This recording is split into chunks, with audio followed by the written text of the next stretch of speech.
Hello दोस्तों, आपका स्वागत है केमिस्ट्री क्लासेस पर। मैं संजय सर आज आपको रसायन विज्ञान क्लास 12 का विलियन चैप्टर पढ़ाएंगे। विलियन चैप्टर जैसा कि आप क्लास 9 में पढ़ चुके हैं और इसको हम बिल्कुल बेसिक से स्टार्ट करेंगे और पूरा हाई लेवल तक लेके जाएंगे, क्लास 12 तक। जैसा कि विलियन का चैप्टर है तो इसमें बहुत ही इंपॉर्टेंट है। क्लास 12 के हिसाब से करीब 5 नंबर का क्वेश्चन आता है, यहाँ से सवाल भी आ जाते हैं और थ्योरी आता है, थ्योरी कम आती है और सवाल जो है कुछ ज़्यादा ही आता है। तो हम लोग थ्योरी पढ़ेंगे पूरा बेस से और सवाल पर भी फोकस करेंगे, जिसे विलियन सॉल्यूशन होता है। इसकी परिभाषा देखते हैं। इसमें कहा गया है कि दो या दो से अधिक पदार्थों के समांगी मिश्रण को विलियन सॉल्यूशन कहते हैं। इसका मतलब आइए और सरल भाषा में समझते हैं। जैसे दो पदार्थ हैं या दो से अधिक भी ले सकते हैं हम लोग, और कैसा हो पदार्थ? समांगी हो। समांगी मतलब एक समान हो, उनकी प्रकृति एक जैसे हो, मतलब मिलने योग्य हो, मिल जाएं, तो उन्हें हम लोग क्या कहेंगे? होमोजीनस मिश्रण भी कहते हैं। होमोजीनस मिश्रण का मतलब होता है समांगी मिश्रण। इन्हीं को ही विलियन कहा जाता है। तो फिर से एक बार रिविजन करते हैं। दो या दो से अधिक पदार्थों के समांगी मिश्रण को विलियन कहते हैं। चलिए अब हम लोग इसके एग्जाम्पल समझते हैं। जैसे पहला उदाहरण है, जल में थोड़ी चीनी डालकर उसे हिलाने या मिलाने पर चीनी जल में अदृश्य विलीन या मिल जाती है या घुल जाती है। ठीक है, चीनी और जल एक पारदर्शक समांगी मिश्रण अर्थात विलियन बन जाता है। इसे मैं यहाँ एक पर्सनली लाइफ से एक एग्जांपल लेना चाहता हूँ। जैसे हम लोग गर्मी के समय में शरबत बनाते हैं। शरबत में क्या क्या लेते हैं? जल लेते हैं और नमक, नींबू और चीनी लेकर सबको जल में घोल दिया जाता है। कुछ समय मिलाने के बाद घुल जाती है चीनी। तो ये क्या कहलाता है? एक समांगी मिश्रण, जिसे हम देखते हैं कि समान हो गया है, पूरा मिल गया है, और इसे ही हम लोग समांगी मिश्रण या विलियन कहते हैं। ठीक है, इसी बार नेक्स्ट एग्जांपल समझते हैं। नेक्स्ट एग्जांपल इसे लिखा हुआ है इस कॉपी में। इसी प्रकार जल में सोडियम क्लोराइड मतलब कि साधारण नमक, खाने वाला नमक, इसका सूत्र होता है NaCl, एल्कोहल या अमोनिया के समांग मिश्रण विलियन कहलाता है। मतलब ये एग्जाम्पल कहना चाह रहा है कि अगर जल में सोडियम क्लोराइड NaCl मिला दिया जाए, एल्कोहल मिला दिया जाए, या फिर अमोनिया NH3 मिला दिया जाए, तो कैसे होगा? ये एक विलियन बन जाएगा और इसे ही क्या कहा जाएगा? विलियन। तीसरा फिर ले लेते हैं एग्जाम्पल। तीसरा एग्जाम्पल,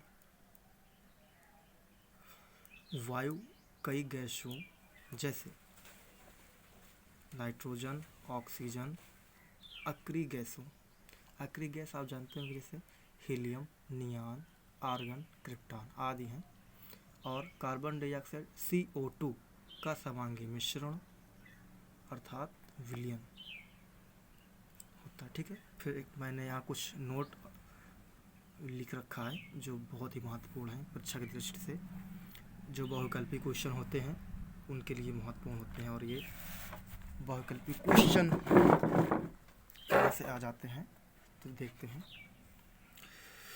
जैसे पहला नोट है, विलियन एक प्रावस्था तंत्र है अर्थात समांगी निकाय होता है। प्रावस्था तंत्र का मतलब होता है एक स्टेज, मतलब कि एक स्टेज से दूसरी अवस्था में विलीन हो जाना या उसी के समान होना, उसे समांगी विषण कहते हैं या निकाय कहते हैं। दूसरी नोट है, विलयन के प्रत्येक भाग के गुण समान होते हैं तथा प्रत्येक भाग विलयन के घटकों के रासायनिक गुण प्रदर्शित करता है। अर्थात ये बताना चाहता है कि विलयन का जो प्रत्येक भाग होता है उसके क्वालिटी गुण समान होते हैं और विलयन के जो कंपोजिशन होते हैं, घटक होते हैं, उनमें केमिकल प्रॉपर्टीज़ अर्थात रासायनिक गुण भी समान प्रदर्शित करते हैं।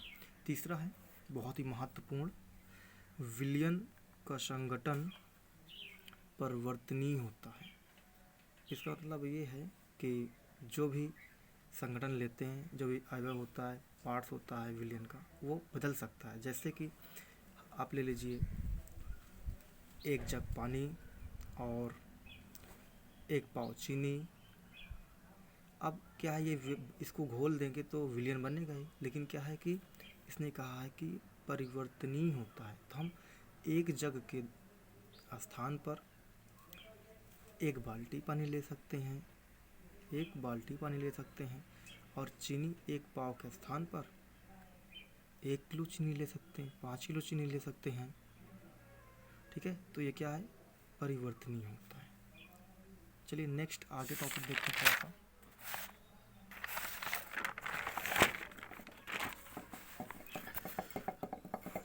नेक्स्ट अब ये आ गया है सॉल्वेंट। सॉल्वेंट ठीक, इसमें लिखा हुआ थ्योरी, विलयन के जिस घटक की मूल भौतिक, विलयन के जिस घटक की मूल भौतिक